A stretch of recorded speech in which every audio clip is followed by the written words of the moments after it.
Everyone, welcome back to our YouTube channel study hub. आज हम पढ़ेंगे चंद्रयान 3 की full video lecture. ISRO Indian space research organisation जो कि इस्टेब्लिश हुई थी 15 अगस्त 1969 में। इसरो की बाकी डिटेल्स हम अनदर वीडियो में कवर करेंगे। इससे पहले चंद्रयान 3 में जो साइंटिस्ट इन्वॉल्व थे उनके नाम हमें पढ़ना ज़रूरी हो जाते हैं एग्जाम पॉइंट ऑफ व्यू से।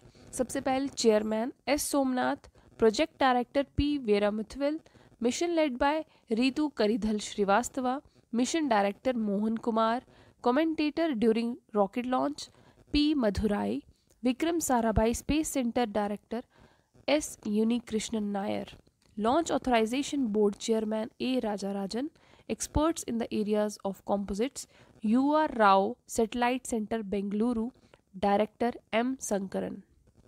हमारे सभी लेक्चर्स इसी तरह से हैंड रिटन फॉर्म में हमारे यूट्यूब चैनल स्टडी हब पर अवेलेबल है। अगर आपको पसंद आए तो लाइक करें, शेयर करें और सब्सक्राइब करें हमारे चैनल को। इसके बाद चंद्रयान 3 लॉन्च कब हुआ, कहाँ से हुआ, ये सब हम पढ़ेंगे। लॉन्च हुआ था सतीश धवन स्पेस सेंटर श्रीहरिकोटा।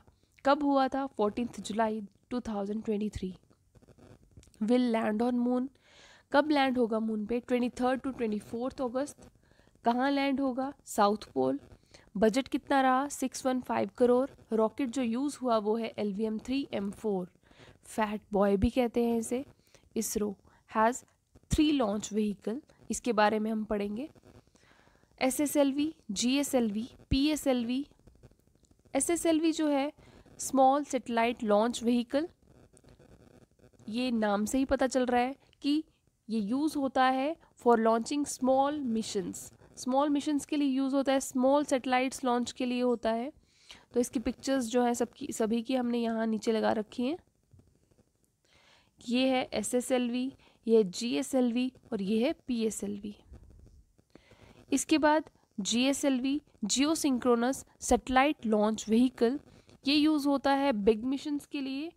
जब अर्थ से स्पेस में 36,000 किलोमीटर्स डिस्टेंस कवर करना हो तो GSLV का यूज़ किया जाता है। PSLV, polar satellite launch vehicle, this vehicle is less powerful than GSLV but ये परफेक्ट लॉन्चर माना गया है इसरो का। क्यों? क्योंकि अभी तक जो भी मिशंस कंडक्ट करवाए गए हैं PSLV के थ्रू ये सक्सेसफुल रहे हैं, तो ये रीज़न है, ये परफेक्ट लॉन्चर माना गया है इसरो का। तो आप पिक्चर्स देख सकते हैं। इसके बाद LVM-3M4, LVM-3M4 जो है ये पार्ट है GSLV का। अभी हमने पढ़ा GSLV के बारे में, तो ये LVM-3M4 जो है GSLV का पार्ट है। इसमें जो साइंटिफिक पेलोड्स यूज़ हुए हैं वो 4 यूज़ हुए हैं। उसके अलावा ऑर्बिटर इसमें नहीं है, ऑर्बिटर नहीं है। लैंडर विक्रम है जो कि सॉफ्ट लैंडिंग में हेल्प करेगा। उसके बाद रोवर जो है वो प्रज्ञान है जो कि केमिकल एनालिसिस में हेल्प करेगा। इसके बाद इसका मास, टोटल मास कितना है? 3900 kg। लैंडर का मास है 1752 kg। रोवर का मास है 26 kg। प्रपल्शन का मास है 2148 kg। ठीक है। इसके बाद आप पिक्चर्स देख सकते हैं।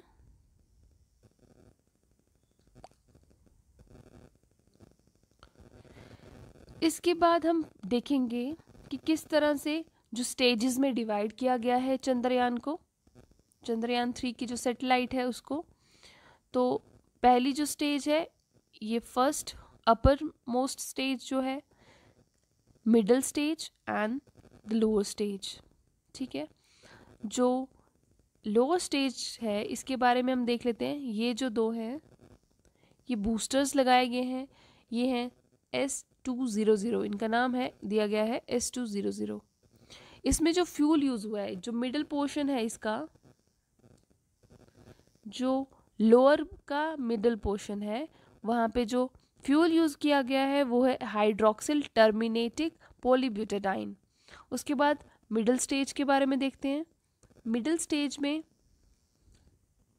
जो फ्यूल यूज़ किया गया है वो है विकास इंजन, जो फ्यूल है वो है नाइट्रोजन टेट्राऑक्साइड, और इसके अलावा हम ये भी यूज़ कर सकते हैं unsymmetrical dry methyl हाइड्राजाइन।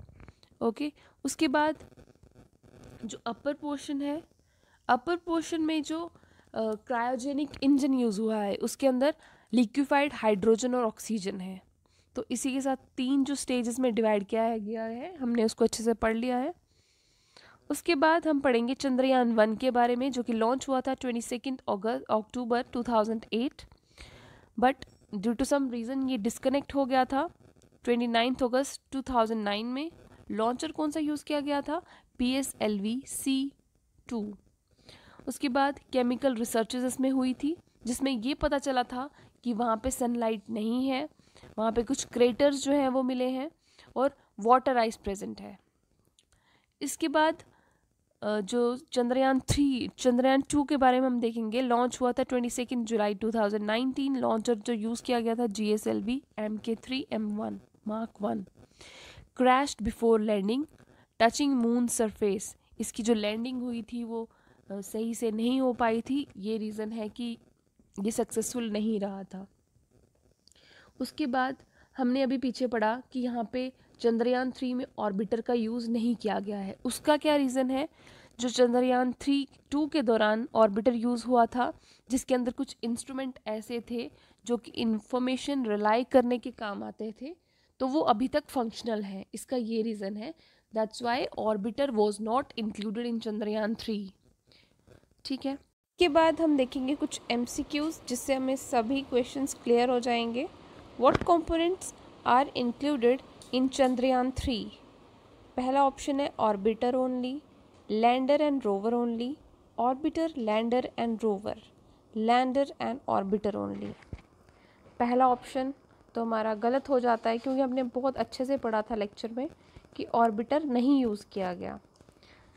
Second option है लैंडर एंड रोवर ओनली, तो ये हमारा करेक्ट आंसर हो जाएगा।